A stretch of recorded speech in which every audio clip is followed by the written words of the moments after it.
Hello and welcome to the Football for Kids podcast with me, Darren Rees.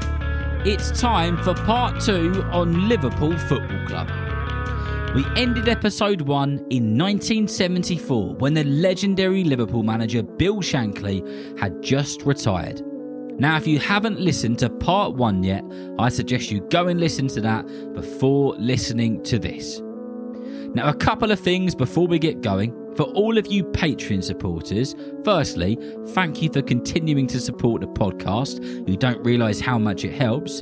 But also, the episode on Eric Cantona is now on Patreon for you to check out. And until at least the end of May, there will be a new episode on Patreon every single week.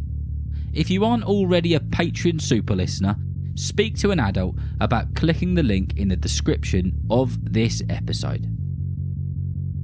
Right then, let's get into it, shall we? Liverpool Football Club, Part 2. Liverpool Football Club, the second and final part.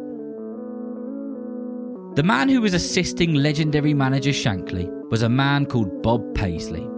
Paisley took over the job as Liverpool manager when Shankly retired, and in his first season, Liverpool came second in the English top division, behind the then champions Derby County. In the following season, Bob's men in red won both the league, with QPR just 1 point behind them, and in the same season they won the UEFA Cup. In the season after, they made it to the FA Cup final. They won the league, the Charity Shield and the European Cup. Liverpool were a serious team and they were getting some serious results. The results just kept coming though, with European titles, League Cup titles and bundles more.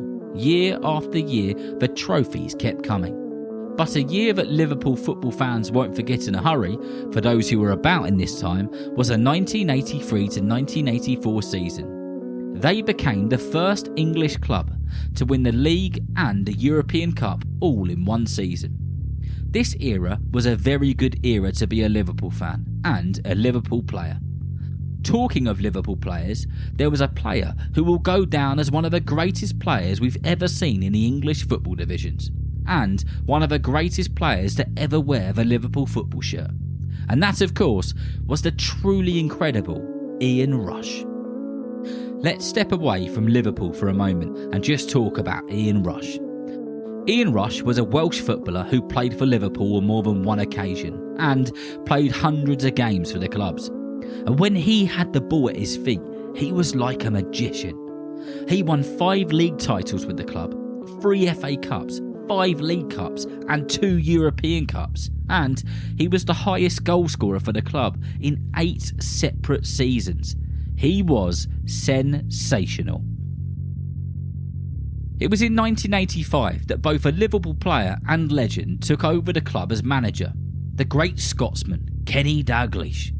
Kenny, still playing football, managed the club in some fantastic times and in some very sad times too. In his first season with the club, he guided the club to winning the double when Liverpool won the league, finishing 2 points above their bitter rivals Everton. Kenny scored the goal that gave Liverpool the 3 points to win the league. Imagine Jurgen Klopp coming on and banging the winning goal in against Manchester City or Arsenal to win the Premier League this season. In the same season, Kenny Dalglish's Liverpool beat their bitter rivals Everton in the final of the FA Cup.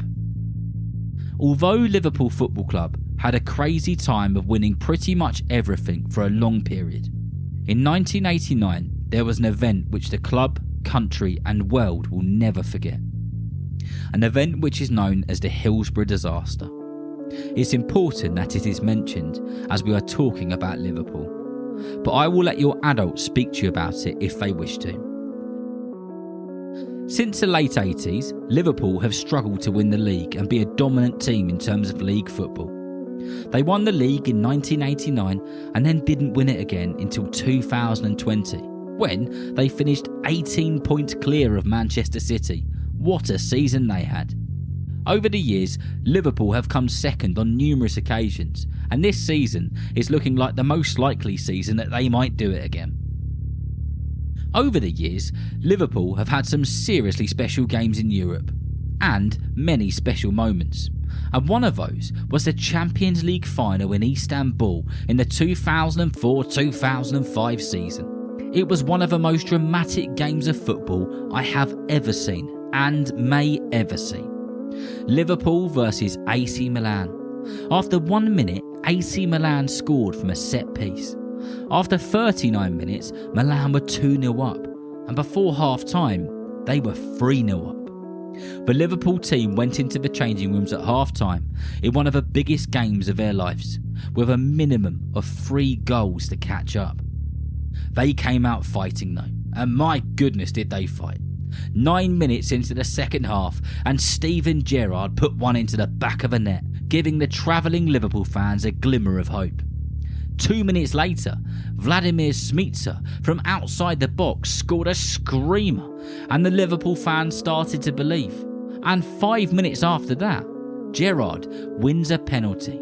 Alonso steps up to take the penalty, which is saved by the keeper, but then he scores off the rebound. After a matter of minutes, Liverpool had pulled it back.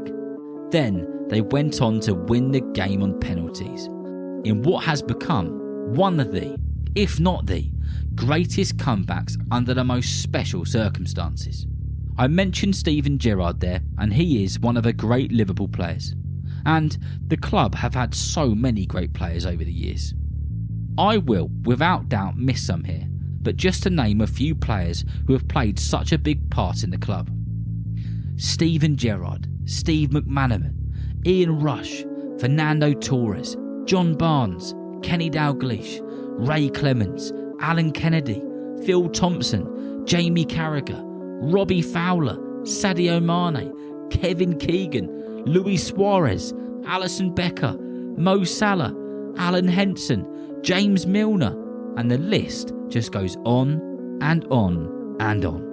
Other than great managers, which we have spoken about, and great players, which we have spoken about, another big reason why Liverpool Football Club has been so successful and so special is because of their fans.